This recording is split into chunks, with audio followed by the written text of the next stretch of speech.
name is Gordon Martin. I'm known as Scotty. My badge number is 651.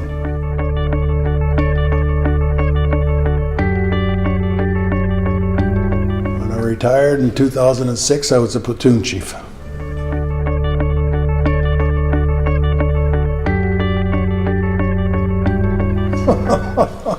It'd be easier to mention, or to say which ones wasn't I stationed at. Over a 39-year period, I've been practically every station. So the only ones that I wasn't in was, for example, the new number 11, or the one out in Sage Creek, or the new number 12.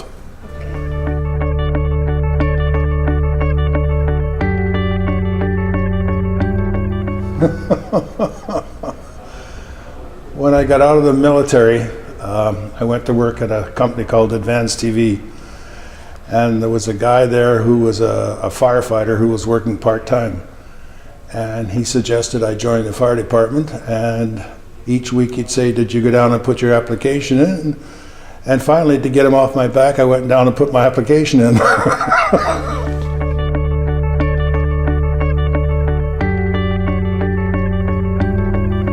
We used to have certain duties that we performed certain days of the week. One of them was, in those days, we used paste wax on the floors upstairs. And the captains used to take particular pride in how shiny the floors were and everything like this. And so one night, it was a Saturday night, it was the middle of summer, very hot. We didn't have air conditioning in those days. And I was sitting up in the sitting room watching television in the corner. And a couple of guys put a ladder up the outside and came up with a garden hose and soaked me down. Now, I went running across the sitting room, and they followed me with a garden hose. And I went and changed my uniform into a dry uniform. And when I came downstairs, they were all laughing. And I said, you're going to laugh out the other side of your head when the captain sees that floor upstairs. Because the thing about the floors and with the paste wax was when they got wet, they turned white. So you have to picture this as Saturday night at 10 o'clock at night, these two guys up there on their hands and knees putting new paste wax on the floor. And the captain came down the hall and wanted to know what they were doing. And they said, oh, we just thought we'd get an early start on getting the floors waxed on the Monday morning. That was a particular, it's always stuck with me, that one. When I was a rookie, we had this, it was a last resort spare ladder. And it was called a 1932 Diamond T City Service ladder truck. It wasn't even an aerial. Had no doors, had no roof, had no heater. And it was so worn out, it was unbelievable. And we were going over the Nairn Avenue overpass one day with a siren going, and even the siren sounded dead. And a guy passes on a bicycle. And my lieutenant was so embarrassed, he was almost in tears. Because the other fire trucks would pass us, and guys would say, hi, John, how are you? You know, they'd be going by real quick and everything like this, and we'd be going along. And when he got back, he was, like I say, he was almost in tears with the captain. He says, get me something else. I don't want to ride on that anymore. It's pictured right over there of the particular truck.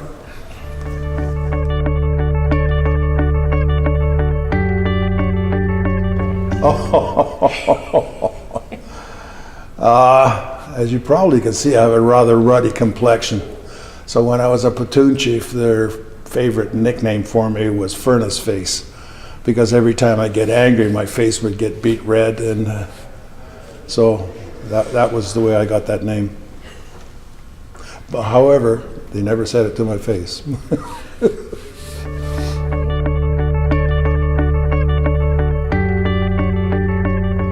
I think being on a rescue was the most favorite activity. There was so much going on with the rescues over the years.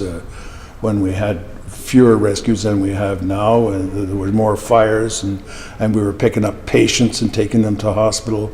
We were going constantly, so I liked the rescues.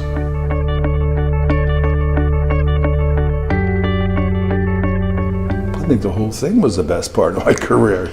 I enjoyed going to work every day. I don't recall a day that I didn't want to go to work.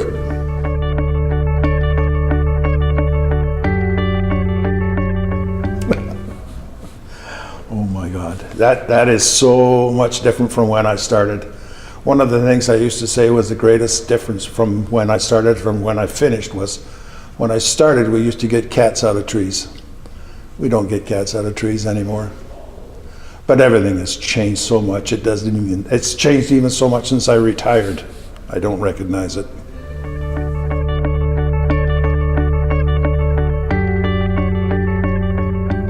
What would I like them to know? The dedication of the people who are in the fire service. I've never worked with a more dedicated group of people in my life. I'd been in the military, I'd been in other jobs, and I never worked with that many people who were so dedicated.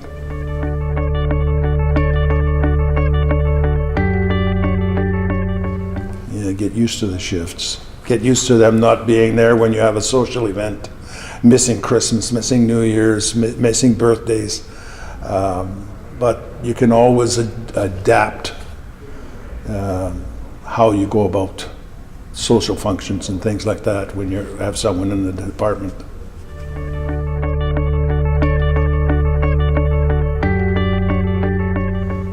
Like I said before, they learned to adapt to it. Christmases were always an event. If I was working day shift, my kids got up early so they could open their presents before I went to work. Or if I was working night shift, they waited till I got home. Those are the kind of adjustments that you make for family events like that. It became a little more interesting when my brother was on the department because he was on a different shift. So at Christmas time, he'd come over for dinner, and he was either having an early dinner or a late dinner, whichever the case may be. And but I think having to adapt was the biggest change. But it couldn't have been too bad because my daughter now works shift work too. So it's just something you get used to.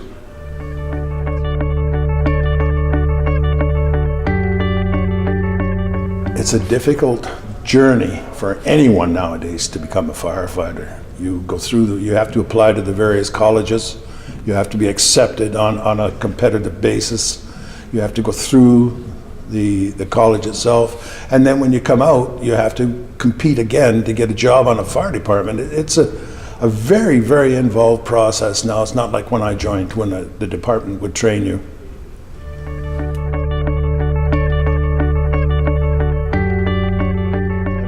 Back then, the summertime in a fire hall, you'd find buckets of water all over the place, and people would ask, why do you have buckets of water?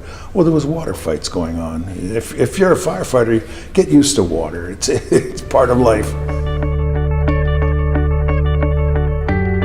Okay. The captain's office in number 4 station on Stradbrook and Osborne was slightly below grade, and just the windows were above grade. So at around noon one particular day, the captain said that we were going to do hose and ladder drill after lunch, and nobody liked hose and ladder drill. So what happened was at 1 o'clock, when he was getting ready for everybody to go out and do hose and ladder drill, it looked like it was pouring rain outside, and they said to them, oh, Cap, we can't go outside, it's pouring rain. And he said, okay, well, you do some other kind of drill. Well, that was great while he was sitting at his desk and looking up out the window, but when he stood up and looked outside, the rest of the platform was dry except for just in front of the windows. And what they'd done was hung hoses from above the window and it was coming down. So that day we did hose and ladder drill.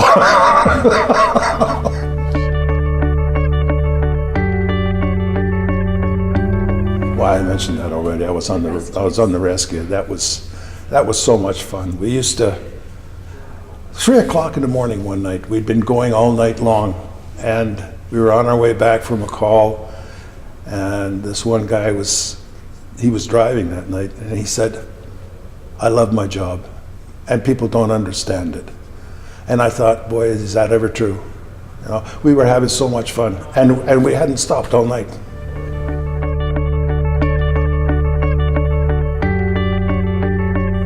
There's so many memories. Oh, some of them not so good, some of them really hilarious. But I was just talking to a guy today. His dad was the chief of the department, and I was his driver. And we were going to a fire just over here on Austin Street. We came around the corner by City Hall, and all you could see was this big black cloud of smoke going up. And I said to him, is it too late to resign? So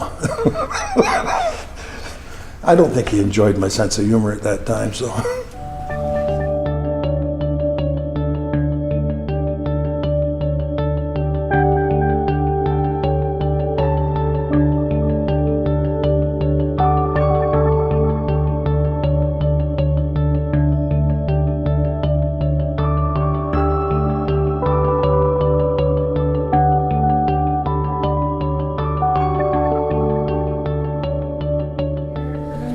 Overpass one?